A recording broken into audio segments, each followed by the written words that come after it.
Jadi teman-teman, coba kita perbaiki angle berpikir. Apa yang harus kita persangkakan ketika orang lain kena musibah, dan apa yang harus kita persangkakan ketika kita yang kena musibah. Kalau kita yang kena musibah, salah satunya adalah cari salahnya di mana nih dalam diri kita. Kalau orang lain yang kena musibah, maka berbaik sangka dengan mengatakan Allah ingin mengangkat derajat dia. Berbaik sangka dengan mengatakan Allah pengen dekat dengan dia. Berbaik sangka dengan mengatakan orang yang paling banyak diuji adalah para nabi, kemudian orang soleh, kemudian yang semisalnya, kemudian yang semisalnya.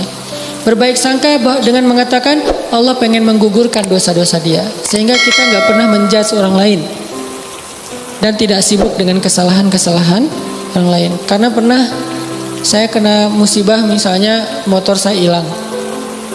Dulu banget, saya baru beli motor, baru 2 bulan terus hilang.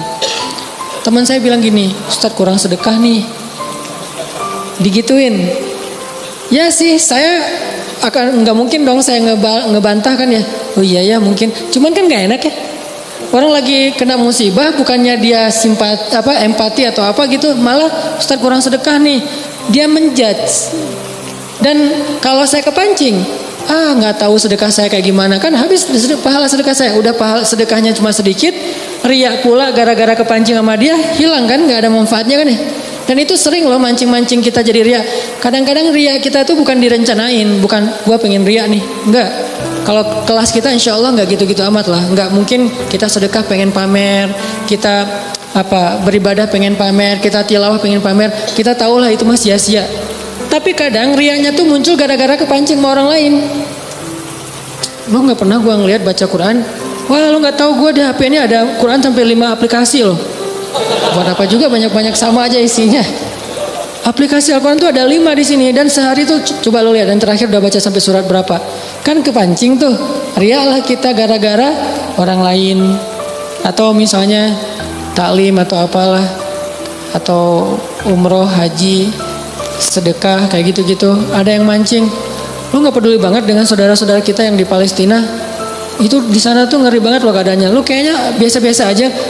Lu ngelihat gua main, tapi gua tuh sedekah, gua tuh donasi terus setiap minggu tuh ngirim 1 juta. Habis kan? Ini riya yang kepancing namanya. Dan sama statusnya dengan riya yang direncanain. Makanya jangan gampang kepancing. Dia ngomong gitu ke saya lagi hilang motor, dia bilang Ustadz kurang sedekah. Kemarin ketinggalan dompet. Ketinggalannya di rumah ternyata. Nggak tahu kemana dompet, panik gitu kan, soalnya SIM 2 di situ baru dibikin. Udah gitu kartu ATM gitu, terus ada foto anak. Alhamdulillahnya nggak ada duit.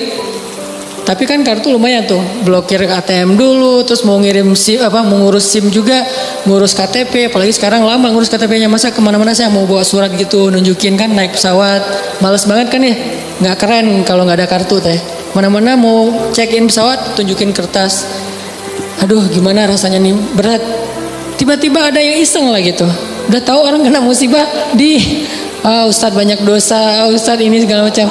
Iya sih emang banyak dosa, tapi nggak usah diomong-omongin kan gitu ya. Jadi malah karena kita juga udah muhasabah diri lah, ketika kita dapat musibah kita langsung introspeksi diri, nggak perlu digitu-gituin. Kadang kita ke orang lain tuh gitu teman-teman. Dia mungkin udah sadar, atau nggak usah orang lain, keluarga sendiri, pasangan kayak gitu juga.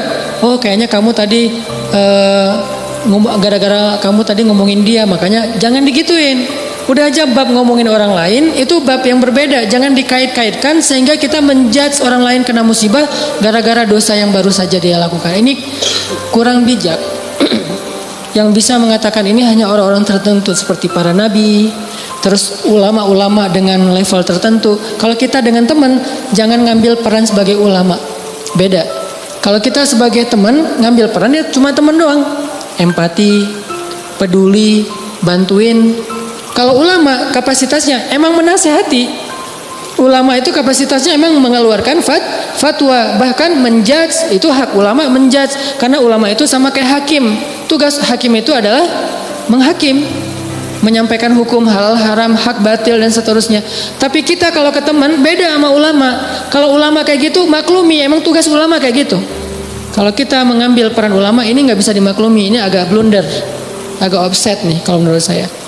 Jadi kalau teman-teman ngedengar ada ustadz-ustadz yang di sosial media berfatwa, itu emang tugas mereka. Jangan dijudge juga, nih ustadz ini kurang bijak. Emang gitu. Kalau kita yang kayak gitu, yang namanya kurang bijak. Kalau ulama kayak gitu, bijak itu. Karena kalau ulama diam, lalu di mana amar ma'ruf nahi munkar? Kalau ulama diam, lalu di mana dakwah? Kalau gitu saya juga harus enggak. Kalau kita enggak boleh ngomong, mending diam. Karena ketika kita ngomong, kemungkinan salahnya lebih besar daripada benar. Terus gimana? Ya udah, bantuin orang yang kena musibah. Jangan dijudge, jangan dihakimin, jangan difatwain. Kita bukan ahlul fatwa. Kita bukan mufti.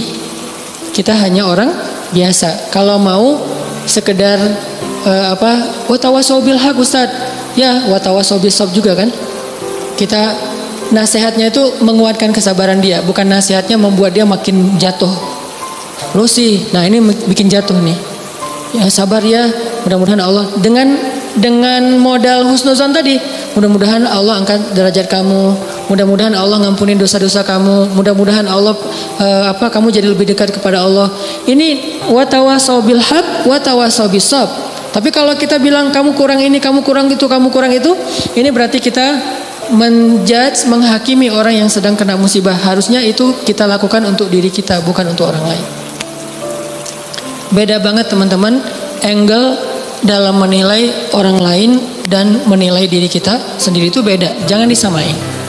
Yang banyak terjadi terutama di sosmed itu, kita memberlakukan yang untuk diri kita berikan ke orang lain, yang untuk orang lain kita ambil untuk diri kita. Itu yang terjadi di balik tadi tuh. Itu banyak banget di masyarakat kita. Yang kayak kasus orang lain kena musibah, kita bilang banyak dosa. Kita kena musibah, kita bilang Allah pengen ngangkat derajat saya. Harusnya dibalik. Kalau dibalik insya Allah kan gak ada perdebatan ya. Gak ada haters, gak ada keributan, gak ada keramaian, gak ada unfollow, gak ada left group, gak ada yang kayak gitu-gitu. Kenapa? Karena semuanya melihat ke orang lain dengan husnuzon, melihat ke diri sendiri dengan muhasabah, dengan mengevaluasi kesalahan sendiri. Ini poin pertama. Mudah-mudahan jadi pola pikir dalam kita berteman, pola pikir dalam kita bersosmed termasuk. Karena kalau pola pikir ini dibalik tadi, bahaya. Kita nggak akan pernah punya teman yang nyaman berada di sisi kita. Terus disalah-salahin. Apalagi nanti kalau udah punya pasangan, nggak akan betah dia kalau terus-terusan disalah-salahin. Walaupun salah. Kadang dia salah, tapi nggak usah disalah-salahin. Cukup dibantu. Nanti dalam momen-momen yang lebih normal, lebih enak, baru dikasih tahu. Tapi kalau misalnya dia lagi ada masalah, disebutin lagi kesalahannya, secara manusiawi dia pasti akan ilfil. Alih-alih dia nerima nasihat kita, malah menjauh, malah jadi masalah baru. Ini angle berpikir.